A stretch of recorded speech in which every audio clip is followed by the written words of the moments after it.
president of Rebel Ministries. Rebel Ministries stands for recognizing every burden and alleviating the load. We're also in partnership with Messages of Hope International Ministries and Blessed Bridge Christian Fellowship, where your own Anthony Alexander is the pastor. The poem that I'm going to give a little background on the poem is entitled Really.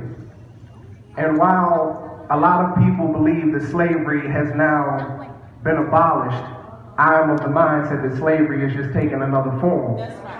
And the name of it is the mass incarceration of our black young men and our black young women. And it was through my own incarceration that I actually wrote this poem, and also in the midst of it gained a brother, an Anthony Alexander, where me and him were on the same unit together. Amen.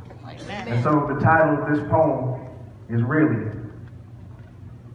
It says, they say that black lives matter, but do they really? Society paints me as a menace, one who would be better dead, so they give me a death sentence. Not physically, but in their mentality. Or in some cases, due to police brutality, some decide to do the world a favor and act as exterminators on behalf of some imaginary planetary task force that assumes that the world would be a better place if I were just a different race.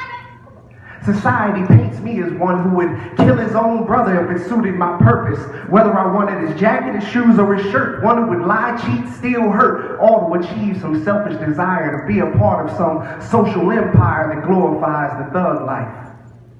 Now, I'm not saying that there are those who exemplify that lifestyle, but to group us all in that same statistic is just like saying every bullet has the same ballistic. They say that slavery is illegal. But is it really? They still put you in chains, they take away your name, and they give you a number. Sons, fathers, and mothers too, all sold to different plantations, except now they just call them institutes. Come on. See, now that doesn't alleviate you of personal responsibility or imply that all prisoners are a result of a government conspiracy, but think, why is it that a man who's been in prison 50 years is not allowed to see the streets? See, that's because you are now a commodity, no longer a person but property, one that generates revenue into the pockets of the powers that be. Except now, instead of sharecropping, they call it Maryland Correctional Enterprises, or MCE. Come on. Come on. They say that I am a man, but am I really? Why then do you strip me naked and humiliate me? While it isn't physical castration, they do it mentally.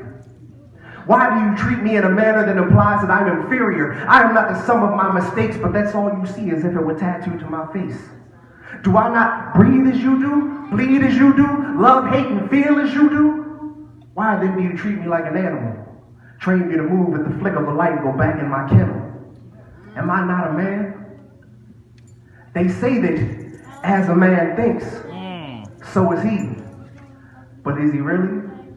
Is every idea about myself an original idea that formed in my mind, or was it plagiarized from the media's portrayal of me and my kind? See, if that is the case, then every thought about me and my race is a direct result of the propaganda paid for by those who have their own agenda. So technically the phrase should be, as a man is taught to think, so is he.